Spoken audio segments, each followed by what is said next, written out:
When looking at the Force users in the game, we took a step back and decided what would we want to play and what would the fan want to play. We want to give players the opportunity to be the heroic Jedi like Luke Skywalker, or the darker, more avenging type of Jedi like his father Anakin. And that's a lot of fun, actually, to create those types of moral choices in the game where players are allowed to express themselves in those terms. The reality is there are so many different types of Jedi. Jedi are not all alike. In Knights of the Old Republic, you were very much, you were an outsider. You were somebody who had lived their life and discovered that they were Force sensitive and then were brought into the Jedi Order on Dantooine. In the Old Republic, where you were a Jedi to begin with, you've always been a Jedi. You're a part of that culture. You were raised according to their codes of honor. You've lived in that mindset all your life. My favorite thing about the look of the Jedi ship is kind of the rounded, sleek, red, almost hot rod look that they've got going. It looks like a very fast ship. But also, if something is there to interfere with your treaty making or anything, it's got to have some big guns to fend that off as well.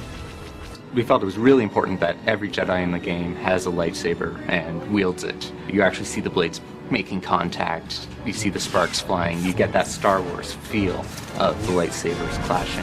When two lightsabers collide, or look like they collide, that's all based on the animation. The two animations sync up and we actually spawn an effect off of the lightsaber on that specific frame in the animation to where it looks as if the two sabers are clashing together.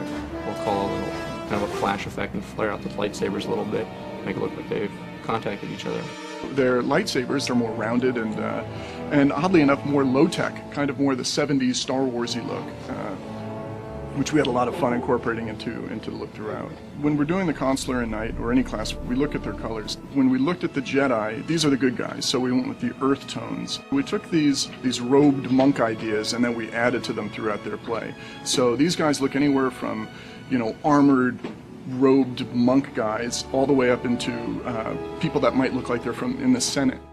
The strategy behind creating two Jedi classes is we knew Jedi were going to be very popular, and we wanted to make sure there were a lot of options for all the people who would sort of gravitate towards the Jedi. So we took sort of the two most iconic things, the lightsaber and the Force powers, and built a class sort of around each of those ideas, and that became the Knight and the Consular. The Jedi Knight is all about high adventure and action and, jumping right to the forefront of the battle and leading troops on the last desperate charge to save a world.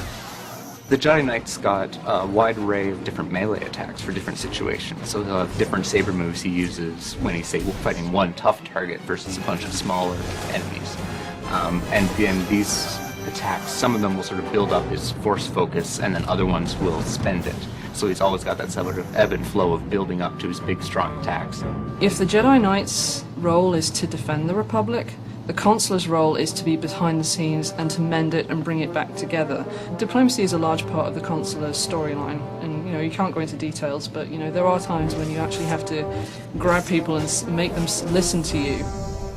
The Jedi Consular has actually a wide array of playstyles. If you like playing the sneaky rogue, we have a build there for you. If you like supporting your allies and controlling enemies, we have a role there. And we also have a straight up damage role where you're just smashing things with telekinetics.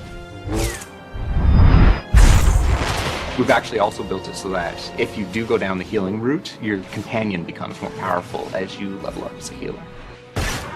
I like to have us think of as their powers as being kind of like a clean or focused energy, whereas their effects are going to be kind of like the cooler tones, kind of the greens and blues, and also pretty symmetrical.